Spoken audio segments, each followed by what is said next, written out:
Hi, I am Dr. Gopi, Director Interventional Cardiology at Fortis Hospital, Cunningham Road. September 29th is observed as World Heart Day because cardiovascular disease is the number one killer in the world, accounting for 18.6 million deaths last year. In addition to that, the COVID situation has made it very difficult for the 520 million patients with cardiovascular disease world over. During this time, because the virus is known to be much more deadly and lethal in this subset of patients, they have been asked to get themselves sheltered in a particular place.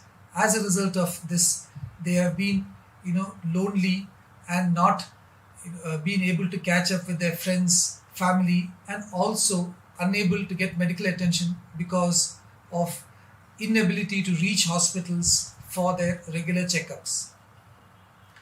Now, to try and find a solution for this, World Heart Day has been observed this year with the theme "Use Heart to Connect Heart," and the theme this year was that harnessing the digital health to improve awareness, treatment, and management of cardiovascular disease globally has been made the goal of World Heart Day 2021. Telehealth has an important role to play in this situation, and they have come up with three different pillars of this use heart to connect heart. One is equity. We know that a disconnected heart increases the risk of stroke and heart attacks. So we need to connect with these people so that they can improve their heart health. So use of technology and data to reach out to all the people, and as a result improve their connectivity, get them to come for their consultations, get them to come for emergency treatment, can be facilitated better.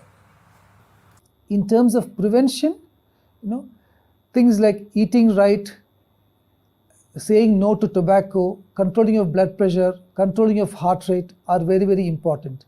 And we can use we can facilitate the use of things by digital apps. You have new wearables which not only help us to keep track of our health and also can act as a motivator to improve our health status. The third one is the community. Now, I told you there are 520 million people who suffer from cardiovascular disease. So these people over the last couple of years have been living a secluded lives because of the fear of COVID.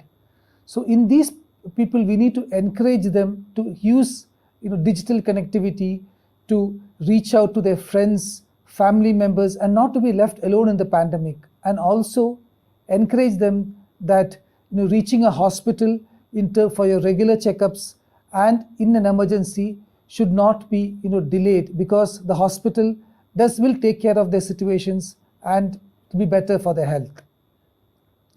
Now, in terms of the cardiovascular disease, hypertension is one of the most important risk factors for cardiovascular disease.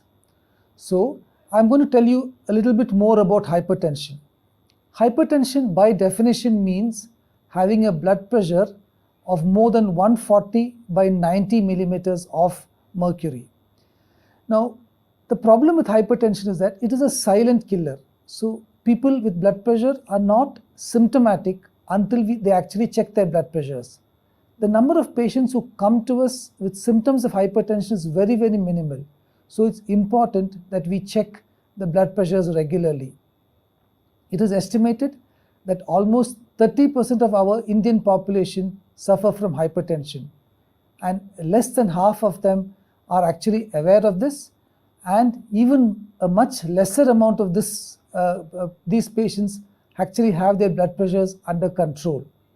So the fact that it is very rampant and it is silent makes it a very important risk factor for cardiovascular disease.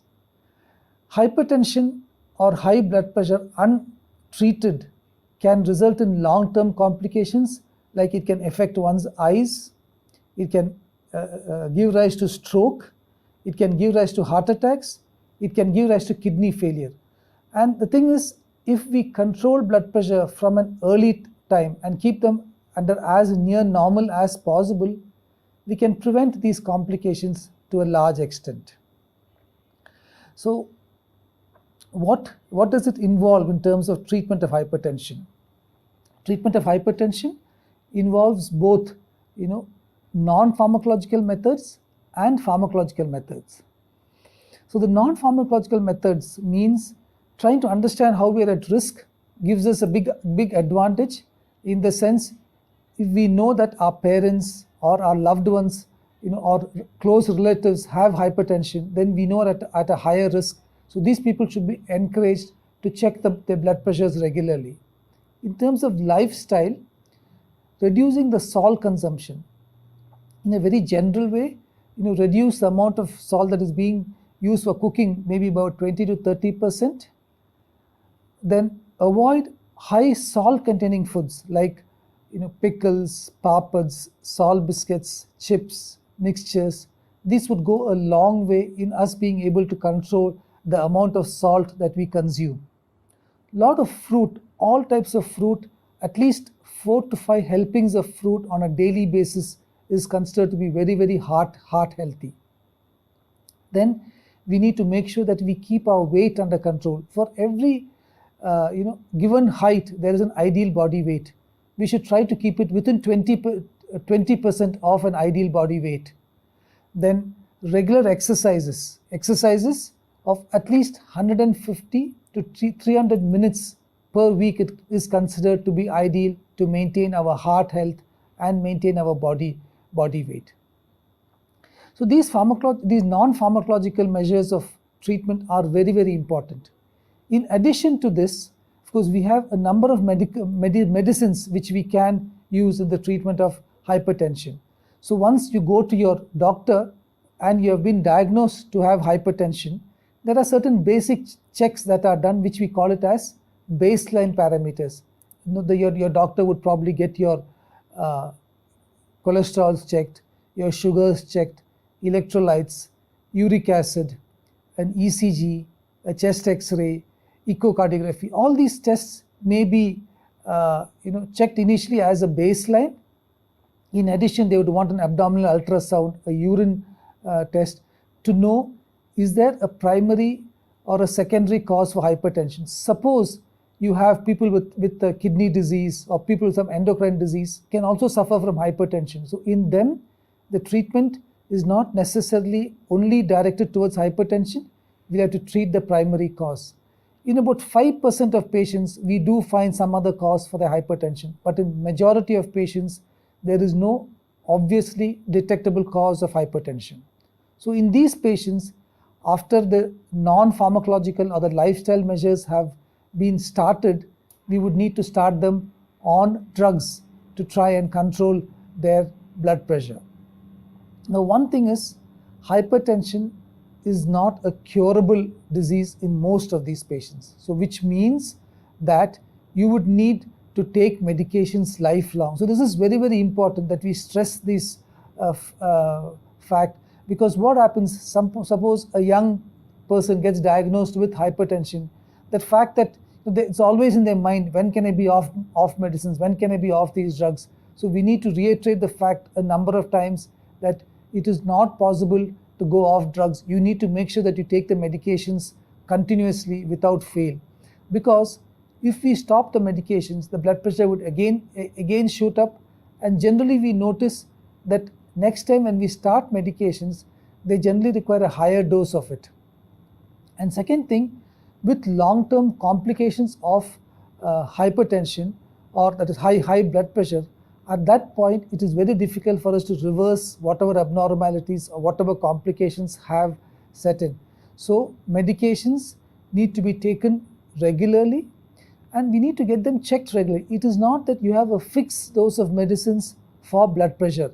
So you will need to make sure that we get yourself checked even home monitoring of blood pressure is advised, because we know that whether the blood pressure is being at control at all periods of time. So blood pressure control check, keeping a home monitor of it, going to your doctor once in 2 to 3 months, and readjusting medications are very, very important in the process of managing hypertension, and as a result of which, get better control of the blood pressure and your heart health.